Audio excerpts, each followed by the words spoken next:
quelques mots déjà pour démarrer. On va essayer de faire très court parce qu'on a une journée très très chargée. Simplement pour vous dire que le fait que ce centenaire puisse se tenir, en fait, quelque part un petit miracle, parce que l'épopée des soldats russes, et en tout cas en ce qui concerne l'histoire des mutins de la Courtine, a été très très longtemps ignorée. C'est que récemment qu'on a commencé à sortir en fait cette histoire des oubliettes, là où on l'avait jeté. Donc le fait de pouvoir aujourd'hui parler des mutins de la Courtine, en tout cas de pouvoir mettre cette histoire en avant, est bien sûr le résultat de personnes qui se sont intéressées à cette histoire. Il y a eu des moments fondateurs. Il y a eu évidemment l'érection de la stèle en 2012 au cimetière de la Courtine à l'initiative de la Libre Pensée. Il y a eu bien sûr la création en 2014 de l'association donc la Courtine 1917 et les multiples actions qui ont été menées dans toute la France, puisque nous avons été invités donc à nous produire et dans de nombreux lieux pour raconter cette histoire au cours de conférences, les publications bien sûr, ouvrages. Mais ce travail bien sûr n'aurait pas pu avoir lieu sans le travail de fond, évidemment, des historiens. Sans ces historiens qui se sont attelés, effectivement, donc à cette histoire méconnue et qui ont permis, effectivement, de la sortir de l'ombre.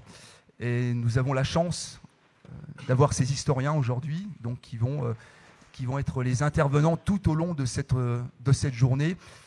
Historiens dont vous pourrez trouver les ouvrages dans la salle, au fond, sur les tables. Vous pourrez acquérir donc ces ouvrages si vous souhaitez aller beaucoup plus à fond, en tout cas, en savoir plus sur l'histoire des Russes et la révolution russe en général, la révolution russe en Limousin. Donc je vais vous présenter les intervenants historiens qui vont communiquer aujourd'hui autour de cette table. Je vais commencer par les dames. Donc, je vais commencer par Anne Manigaud, qui est donc professeure d'histoire-géographie, membre de Mémoire ouvrière en Limousin et du pôle international de ressources de Limoges et du Limousin pour l'histoire du monde du travail et de l'économie sociale. Mais vous intervenez surtout sur le travail que vous avez mené sur l'histoire de Marcel Baudy, cet ouvrier donc limougeot qui a participé donc à la révolution russe. À côté de moi, nous avons donc Annette Marsac, qui est chercheuse en sociologie, membre de Mémoire ouvrière en Limousin. Et vous allez nous entretenir donc de la vie à l'arrière du front, à la Courtine et en Creuse en 1917 et de la mobilisation des femmes. Nous aurons deux figures connues qui nous suivent depuis un certain temps, notamment depuis le colloque de Marseille d'avril 1917. Nous avons Jean-Yves Le Naour, qui est donc historien, docteur en histoire, spécialiste de la Première Guerre mondiale et de l'histoire du XXe siècle. Et vous allez nous entretenir de la grève des tranchées et les mutineries de l'année 1917. Et nous avons là-bas, de l'autre côté, donc, extrémité de la table, Jean-Jacques Marie, qui est historien agrégé de lettres classiques, licencié d'histoire, diplômé en russe de l'INALCO et spécialiste de l'histoire soviétique. Et Jean-Jacques Marie nous entretiendra de 1917 en Russie, année des révolutions. Et pour animer ce débat, en fait, on a le plaisir et l'avantage d'accueillir Bernard Langlois. Alors, je ne sais pas si c'est nécessaire de vous présenter, Bernard Langlois. Donc, vous êtes donc journaliste, ancien élève de l'ESJ de Lille. Vous avez travaillé à Europe 1, à l'ERTF, à Antenne 2, mais vous êtes le créateur de l'émission Résistance, fondateur de l'hebdomadaire Politis. Bernard Langlois, je vous passe la parole. C'est à vous. On va donc commencer à l'inverse de votre présentation par l'histoire en général pour se rapprocher en particulier et terminer vers le Limousin lui-même. Donc on commence par l'histoire de cette révolution qui a marqué le siècle, le dernier, et dont on sait comment elle a tourné, comment elle s'est achevée, et qui a toujours une importance particulière. Je rappelle qu'il y a toujours un parti communiste en France qui tient sa fête de l'humanité d'ailleurs en ce moment. Et c'est pas un hasard si on a peu entendu parler de cette histoire de la courtine des soldats russes, etc. C'est vrai que moi, je vis en partie dans le nord de la France, et même là-bas, où on est quand même au plus près du chemin des dames, des grands affrontements de la guerre 14, etc. Même là-bas, peu de gens savent qu'il y avait un contingent russe. On en a peu entendu parler pour une bonne raison. Je crois que c'est quand même aussi une page de l'histoire de France qui n'est pas très glorieuse, et on aura l'occasion de le voir. Et ce qu'ont subi ces gens-là, qui étaient partis de Russie avec l'envie de voir du pays, en fait, pour beaucoup d'entre eux, d'après ce que j'ai compris, ont quand même ont eu un sort qui est quand même assez incroyable, et dont on va aborder tout à l'heure tous les aspects. Bon, mais commençons par le tableau général, et la parole donc sera pour commencer à Jean-Yves Le Naour, qui va nous parler donc de la grève des tranchées et des mutineries de l'année 17. Vous savez que l'année 17 a été celle des fusillés pour l'exemple du côté français, mais ça a été aussi pour les soldats russes une année où les répercussions de la révolution d'octobre se sont faites sentir dans leur rang, et de façon très, très marquée. Alors, la parole à Le Naour pour 20 minutes. Et l'exemple de cette colère qui monte, c'est la chanson de Crane. La chanson de Crane. Hein. Bon, eh bien, cette chanson, on dit toujours qu'elle a été créée au moment des mutineries, après les mutineries. Mais non, c'est une chanson qui existe, qu'on voit dès 1915. Mais ce qui change en 1917, avant même les mutineries, c'est le dernier couplet. Parce qu'au départ c'était une chanson sur un air de 1911, etc. Et puis en 1915, les soldats y ont mis, c'est une chanson anonyme, y ont mis des paroles qui concernaient la guerre. Et ce dernier couplet, avant même les mutineries, vous voyez, il a du sens, et on sent cette colère qui monte. Ceux qui ont le pognon, ceux-là reviendront, car c'est pour eux qu'on crève. Mais c'est fini, nous les troufions, on va tous se mettre en grève. Ce sera votre tour, messieurs les gros, de monter sur le plateau. Si vous voulez faire la guerre, payez-la de votre peau. Hein, la grève, vous avez entendu? On va tous se mettre en grève. Et puis finalement, cette colère, elle est contenue. Elle est contenue pourquoi? Parce que tout d'un coup, il y a un nouvel espoir. L'offensive Nivelle qui se prépare, et on n'a jamais rassemblé autant de canons, on n'a jamais rassemblé autant d'hommes dans un même secteur. Cette fois-ci, on va gagner, on va l'emporter. Et puis vous savez ce qui est arrivé après cet échec lamentable du 16 avril. De nouveau, le moral retombe. Mais alors là, cette fois-ci, hein, il est 6 pieds sous terre. Quand on regarde le courrier des soldats, là encore, on voit toute cette colère. Je vous cite quelques extraits. On dit en argot militaire tomber sur un bec. Nous sommes tombés sur une averse de bec. On a peut-être avancé un peu, mais avec des pertes terribles, et prendre quelques tranchées démolies avec tant de morts, ça n'est pas cher payé. C'est une honte, c'est cher payé. C'est une honteuse boucherie. L'offensive est arrêtée. Cela n'a pas bien marché. Encore un coup manqué. Et combien de victimes, hélas. La fameuse offensive qu'on vient de nous faire a coûté bien cher et n'a pas répondu aux espoirs qu'on attendait. Je ne sais ce qu'on fera à présent si on ne traite pas bientôt mon idée que de toute façon, ça ne peut pas se prolonger longtemps. Je crois que l'offensive est encore manquée pour cette année. On ferait bien de signer la paix. Je ne crois pas qu'on les assommera. On se demande par moments, quand est-ce qu'il y aura une fin? On arrivera fatalement à une paix blanche. C'est avant tout la paix qu'il nous faut. La paix, et n'importe comment, mais la paix tout de suite. Non seulement c'est l'échec, non seulement on n'y croit plus, non seulement l'horizon est bouché, mais en plus, cet échec militaire, ce nouvel échec, eh bien, casse la confiance des soldats envers les chefs. Et les états-majors sont rendus coupables. Donc il y a vraiment une crise de confiance, détestation de la guerre et crise de confiance dans les chefs. Écoutez, moutons, sauvez-vous des bouchers, résume un auteur, Joseph Jolinon, qui parle de ces mutineries. Un seul mot d'ordre donc, il y en a marre, j'en ai plein le cul, à bas la guerre, voilà ce qu'on lit dans les correspondances, c'est le cri de ralliement des troufions.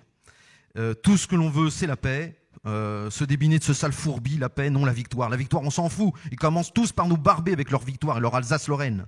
Donc c'est vraiment un soulèvement inattendu du matériel humain, c'est-à-dire que ces soldats, ils en ont assez d'être des chiffres sur un bilan comptable, hein, des petits soldats qu'on pousse, etc. Ils ont l'impression que, finalement, qu'on fait peu de cas de leur vie, et d'ailleurs, c'est exactement le cas. C'est la première. Ils prennent la parole, voilà, et c'est la prise de parole de ceux qui n'en ont pas le droit. hein, c'est l'insurrection des moutons contre les carisseurs, c'est la grève des citoyens soldats. Je vais revenir sur ce mot grève.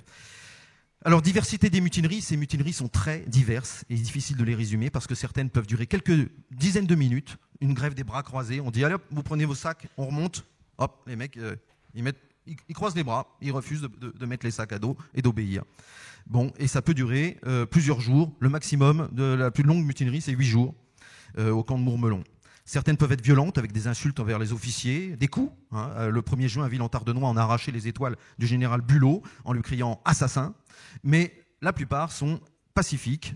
Certaines peuvent être politisées avec des chants de l'international, avec le drapeau rouge qui est brandi, et d'autres totalement dépolitisées, du moins aucune forme politique. Hein, ça ne veut pas dire qu'il n'y a pas de sens politique, mais c'est d'ailleurs la majorité des cas. Dans 75% des cas, il n'y a pas de signes politiques, de paroles politiques qui sont prononcées dans ces mutineries. Donc elles peuvent être moins révolutionnaires qu'on a bien voulu le dire. Du moins, il ne faut peut-être pas l'afficher. Je vous rappelle que chanter l'international, qui promet quand même 12 balles dans la peau aux généraux, s'ils s'obstinent, bon, c'est pas bien vu, ça vous emmène aussi en conseil de guerre. Bien, ce mouvement aussi concerne l'arrière des lignes, jamais les tranchées de première ligne. C'est un mouvement les mutineries qui a lieu en arrière. Ce sont les soldats qui ne veulent pas retourner à l'abattoir, mais pour autant, ils ne quittent pas les tranchées de première ligne et ils ne fraternisent pas non plus. Et quand les Allemands attaquent, ils les repoussent. Donc, vous voyez, ce n'est pas le mouvement révolutionnaire qu'on peut imaginer. Ces mutineries se déroulent dans un contexte particulier. Il y a eu la révolution russe, les récits d'élections d'officiers, la révolution russe de février, et il y a les grèves ouvrières à Paris, qui commencent en mai, et puis après en province en juin. On parle beaucoup de la conférence de Stockholm, où les socialistes d'Europe pourraient se réunir et parler d'une sortie de la guerre, et peut-être un plan de paix. Donc il y a tout ce contexte qui provoque une forme d'ébullition. Tous ces éléments combinés créent un champ du possible qui explique pourquoi les soldats font collectivement entendre leur voix en 1917 alors qu'ils avaient jusque-là souffert l'insupportable. Pour les généraux, comment ils interprètent les mutineries ? Eh bien c'est très simple. Les généraux ne sont pas responsables. L'offensive n'est pas responsable, encore moins coupable. Il y a un complot. Il y a un mot d'ordre révolutionnaire. Ça vient de l'intérieur. L'armée est pure. Ça vient d'agents qui viennent de Paris, des agents allemands, socialistes, qui auraient monté la tête. Souvent, on accuse les permissionnaires. On leur a monté la tête à Paris. Voilà. Donc, dans cette hypothèse, forcément, il y a des meneurs. Il y a des meneurs qu'on cherche et qu'on va arrêter, qu'on va juger. En réalité, il n'y a pas vraiment de meneurs. C'est vraiment un mouvement qui vient de la base. Donc les fauteurs de troubles, des espions, etc. La faute, c'est les minoritaires socialistes, ceux qui n'ont jamais accepté la guerre. La faute, c'est les minoritaires de la CGT, ces fainéants, ces cyniques, ces extrémistes, que l'on ferait bien de coffrer. Et l'armée n'est pas coupable, je vous l'ai dit, les chefs ne sont pas coupables, la stratégie n'est pas coupable. Les coupables, ils sont à Paris, des journalistes, des députés, des sénateurs, surtout des socialistes et des syndicalistes. Voilà ce que disent les généraux. Mais les soldats, qu'en pensent-ils et qu'en pensent-ils en 2 minutes ? Eh bien, est-ce qu'ils se pensent comme mutins, les soldats ? Eh bien non. On parle de mutinerie, mais les soldats ne se pensent pas comme mutins. Non, ils se pensent tout simplement comme citoyens-soldats, et ils expriment simplement leur voix. Ils entendent renégocier un petit peu le rapport entre les officiers et l'obéissance. Ils estiment qu'ils doivent être entendus, et pour que l'état-major les écoute, ils appliquent à l'armée les codes du travailleur mécontent dans leur courrier. Revenons au courrier, ils voient leur protestation comme un mouvement social, une grève. Je vous cite. « Nous ferons comme les midinettes, nous nous mettrons en grève. Nous sommes en grève depuis avant-hier. Je vous dirais qu'on est en grève depuis lundi. On peut dire que c'est la grève. » Voilà. C'est-à-dire que ce n'est pas une mutinerie pour les soldats, c'est une grève. On rédige un ensemble de revendications. Ici, il y a une délégation qui va voir le colonel du régiment avec la liste des revendications. On accepte de relever les camarades de première ligne, mais à condition de ne pas attaquer, etc. On est en train de négocier. C'est l'action syndicale. Voilà. La révolte des poilus se situe donc dans le champ de la légalité républicaine, même si c'est illégal, selon le code de justice militaire, évidemment. C'est-à-dire que les soldats se pensent comme citoyens, et non pas comme soldats qui doivent l'obéissance. Ils pensent être dans leur bon droit. Ils écrivent d'ailleurs aux députés pour se plaindre. Ils écrivent à la Ligue des droits de l'homme. Ils écrivent à la commission de l'armée, de la Chambre des députés. Ils écrivent à la presse. Ils veulent se faire entendre. Ils ne veulent pas nécessairement faire la révolution. On veut faire rétablir le droit que l'on estime bafoué par l'armée, bafoué par les chefs. Ils nous tuent, voilà, c'est inacceptable. Donc c'est la révolte de l'ordre républicain contre l'ordre militaire, avant tout, cette mutinerie. ces mutineries. Donc il y a la confrontation de deux logiques, de deux légitimités. Et face à l'ennemi, je vous l'ai dit, ils tiennent. Alors, mutinerie, les poilus, non, se pensaient pas forcément comme des mutins. Mais ils le sont bel et bien. Ils le sont bel et bien du point de vue du droit. Et donc, ils seront réprimés comme tels. Et là, il faut tordre le cou à cette idée courante que Pétain a rétabli l'ordre avec justice, etc. Pétain a été très cynique puisqu'il a frappé les mutineries. Il a attendu que le mouvement se calme. Et une fois que ça s'est calmé, alors on l'a calmé en donnant beaucoup de permissions. À un moment donné, 20-25%. Il est 10 heures. Il y a 100 ans, on tuait des hommes. Le canon est en train de frapper le camp de la Courtine.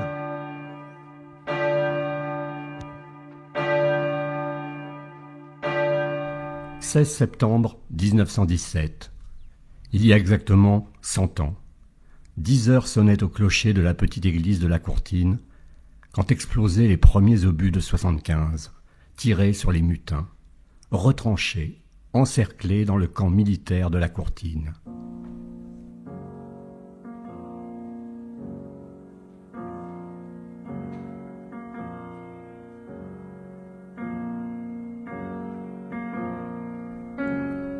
Ils répondirent par la marche funèbre de Chopin et par la Marseillaise des travailleurs.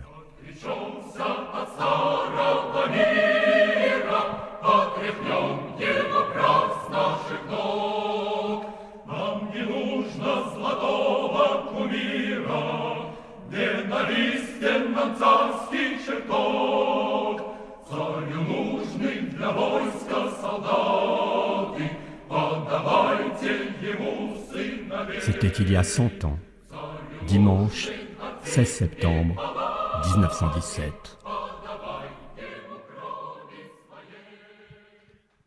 Et je vous propose d'observer une minute de silence en mémoire des mutins de la Courtine.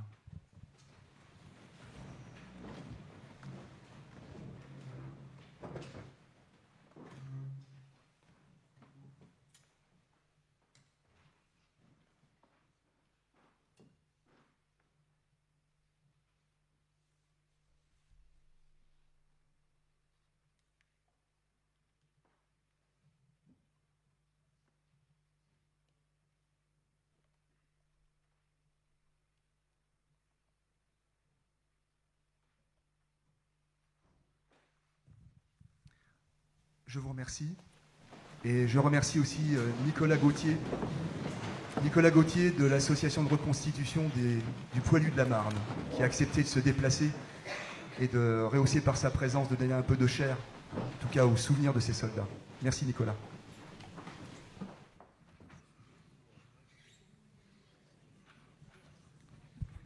Alors, ma question s'adresse particulièrement à M. Le Naour. Quelles sont les raisons qui ont fait que le président de la République a gracié 90% des mutins condamnés à mort?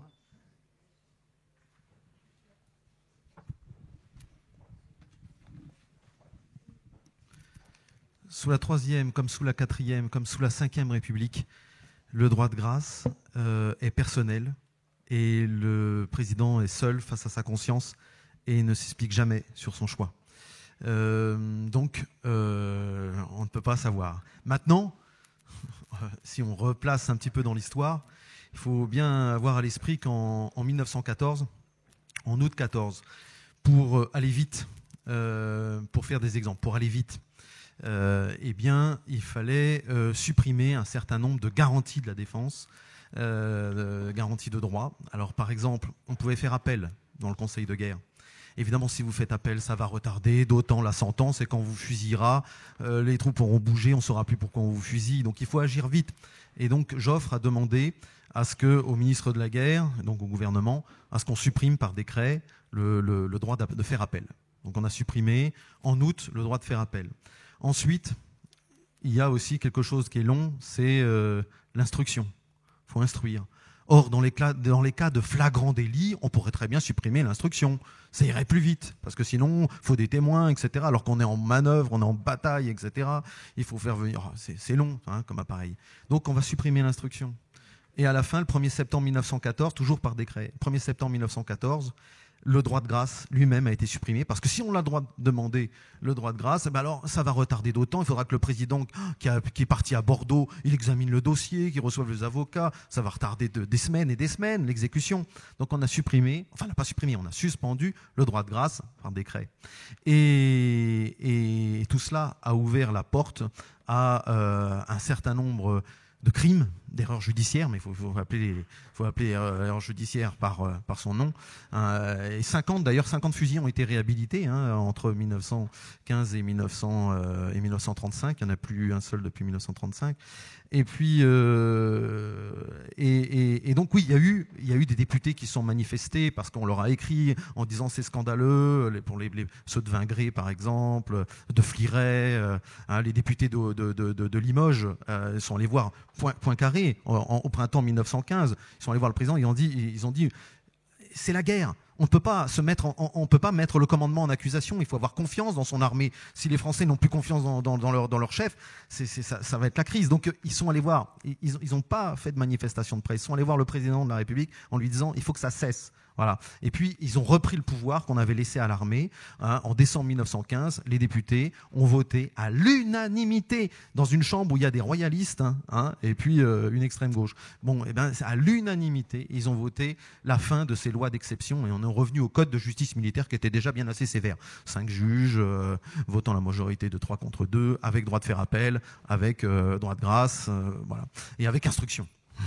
Très important, l'instruction. Parce qu'on juge sur l'instruction. Eh bien, donc à partir après le Sénat est passé, à partir d'avril 1916, on est revenu donc à cette voilà. Et en juin 1917, Pétain, pour être là aussi toujours les mêmes arguments, j'ai des mutineries, il faut que je fasse des exemples très rapidement, donc donnez-moi des pouvoirs d'exception. Et on est revenu sur tout. On est revenu sur l'appel. On est revenu sur l'instruction. Oui. On est revenu sur tout. Et Poincaré s'est arc-bouté sur ce qui lui restait, sur le droit de grâce.